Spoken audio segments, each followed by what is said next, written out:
Channel Mulai dari Nol akan membahas tentang tanda-tanda teman baik yang ternyata musuh dalam selimut di lingkungan kerja. Setiap orang pasti menginginkan lingkungan kerja yang nyaman, begitupun dengan orang-orang yang ada di dalamnya. Di setiap tempat kerja, kita setidaknya memiliki satu orang teman yang cukup dekat dan dapat dipercaya. Tapi, apa yang akan Anda lakukan jika orang yang paling peduli dan paling Anda percaya, ternyata adalah pengkhianat atau musuh yang menyamar? Saat Anda tidak ada, dia hanya akan melecehkan Anda kepada yang lain. Berbeda saat Anda bersamanya, dia akan menunjukkan sikap yang baik. Ini bukan situasi yang nyaman ketika Anda dicemooh oleh seseorang yang Anda percayai. Tak perlu dikatakan bahwa dikhianati dari sahabat Anda itu seperti mimpi buruk. Jadi, Anda harus selektif dalam memilih teman. Meskipun itu terkesan sombong, akan tetapi inilah satu-satunya cara menghindari musuh dalam selimut. Sebelum mempercayai seseorang secara terbuka di lingkungan kerja Anda, cari tahu dulu tanda-tanda bahwa dia adalah teman baik atau bukan. Berikut ini 10 ciri-ciri musuh dalam selimut di lingkungan kerja. Nomor 1. Jika Anda memiliki masalah di tempat kerja, dia akan senang. Tentu saja, semua orang pernah melakukan kesalahan, tidak terkecuali Anda. Anda akan membuat kesalahan di tempat kerja sampai Anda ditegur oleh atasan Anda. Sebagai seorang teman, dia harus mendorong Anda ketika Anda menginginkannya. Tapi nyatanya, saat Anda sedih dan tertekan, dia ada di sisi Anda, tapi sayang kata-katanya sama sekali tidak menghibur.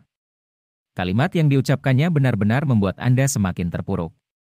Ia menceritakan hal tersebut dan menambahkan bahwa teman-teman lain juga pernah mengalami kejadian serupa dan jika melakukan kesalahan seperti itu biasanya dipecat.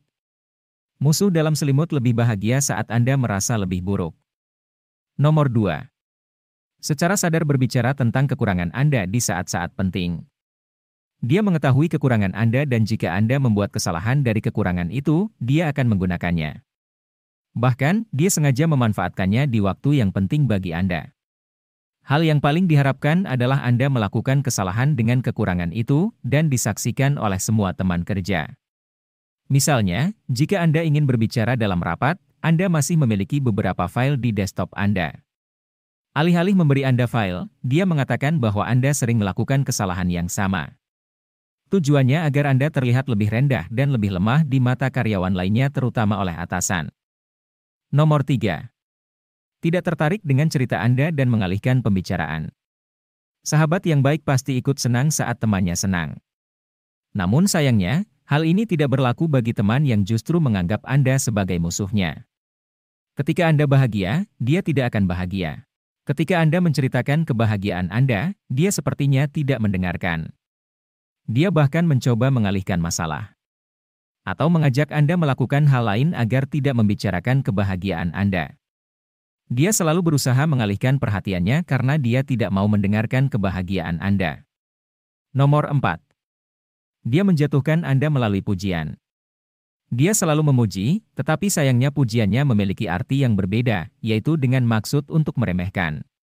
Misalnya, saat Anda datang bekerja dengan dasi merah yang baru. Dia akan memuji Anda dengan mengatakan penampilan Anda keren dengan dasi itu, tapi tidak sampai di situ, dia akan menambahkan kalimat yang lain. Contohnya, tapi Anda terlihat lebih keren dengan dasi hitam yang kemarin. Secara tidak langsung, maksudnya dasi yang Anda pakai sekarang itu tidak cocok dengan Anda. Pada dasarnya dia akan senang melihat Anda ketika Anda merasa tidak nyaman dengan keadaan Anda sekarang. Nomor 5. Dia sangat pandai menyalahkan Anda. Ketika Anda bekerja dengannya dalam tim dan masalah muncul, dia akan menyalahkan Anda. Alih-alih mencari solusi, dia justru memperburuk keadaan dan menempatkan Anda sebagai penyebab masalah. Terutama jika Anda adalah pemimpin tim. Baginya, sudah jelas bahwa pemimpinlah yang bertanggung jawab atas kesalahan anggota timnya. Diyakini bahwa Anda tidak dapat mengontrol kesalahan anggota tim Anda, sehingga dia menjadikan Anda kambing hitam yang bertanggung jawab atas kesalahan tim. Intinya dia mencari kekurangan untuk menyalahkan Anda. Nomor 6. Senyumnya tidak natural. Ketika Anda menerima kabar baik dan menceritakan kepadanya. Sayangnya, kabar baik tersebut ternyata menjadi kabar buruk baginya. Dia tampak senang mendengarnya, tetapi sebenarnya merasa terancam ketika mendengarnya. Misalnya, ketika atasan Anda memuji Anda atas pekerjaan yang dilakukan dengan baik. Atau Anda menjadi salah satu karyawan yang mendapatkan promosi jabatan.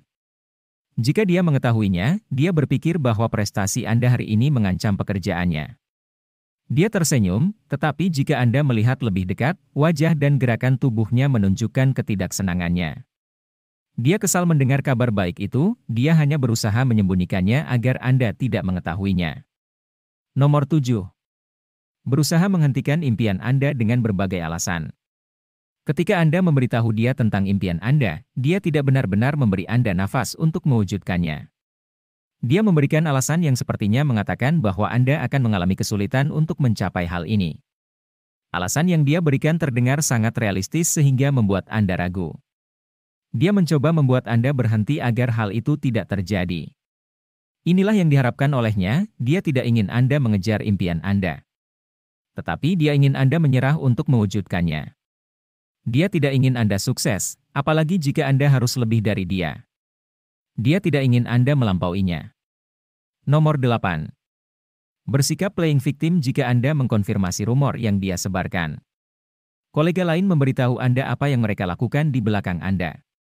Jika Anda mengatakan itu padanya, dia pandai menghindari gosip yang dia sebarkan. Dia menangis dan berpura-pura menjadi korban. Dia akan mengatakan bahwa karyawan lain salah memahami kata-katanya. Dan itu bukan niatnya untuk menyebarkan desas-desus yang menyimpang tentang Anda. Dia tidak akan mengakuinya, tetapi dia akan menyalahkan orang lain. Nomor 9. Dia akan mencoba merusak kinerja kerja Anda. Dia tidak ingin Anda terlihat lebih baik darinya. Misalnya, dia mendorong Anda untuk santai dan tidak terburu-buru dalam mengerjakan tugas. Dia tahu pekerjaan Anda saat ini akan segera berakhir, tetapi dia ingin menghambat kemajuan karir Anda di tempat kerja dengan membuat Anda melakukan kesalahan, seperti menyelesaikan tugas setelah tenggat waktu. Dia mengatakan pekerjaan itu tidak harus diselesaikan secepatnya. Periksa kebenarannya terlebih dahulu sebelum mempercayainya. Musuh dalam selimut akan menghalangi Anda jika Anda menyelesaikan pekerjaan Anda sebelum jatuh tempo. Dia melakukan ini agar dia terlihat baik-baik saja di mata atasan. Nomor 10. Memprovokasi Anda agar mengundurkan diri. Jika Anda mengeluh kepadanya karena lelah bekerja, dia akan menggunakan kesempatan itu untuk memprovokasi Anda lebih jauh. Dia bahkan tidak segan-segan menambahkan keluhan Anda, memotivasi Anda untuk mengundurkan diri dari pekerjaan Anda. Apakah Anda tahu apa yang aneh dengan orang ini? Dia menawari Anda untuk mengundurkan diri, tapi dia sendiri bertahan di tempat ini. Meski mengeluh dengan pekerjaannya di depan Anda, dia tetap ingin bekerja di sini dan tidak berniat berhenti. Dia berharap Anda berhenti agar persaingan di tempat kerja berkurang. Dia hanya menganggap keluhan Anda sebagai alasan untuk mengundurkan diri. Tidak ada alasan untuk berteman dengan orang yang ternyata menjadi musuh dalam selimut. Maka berhati-hatilah dalam memilih teman di lingkungan kerja Anda.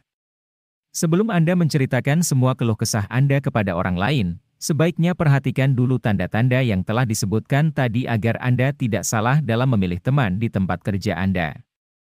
Semoga informasi ini bisa bermanfaat buat Anda. Bagikan pengalaman Anda di kolom komentar di bawah ini. Berikan dukungan Anda kepada channel ini dengan menekan tombol subscribe, dan jangan lupa menekan tombol lonceng untuk video yang baru. Terima kasih telah menonton.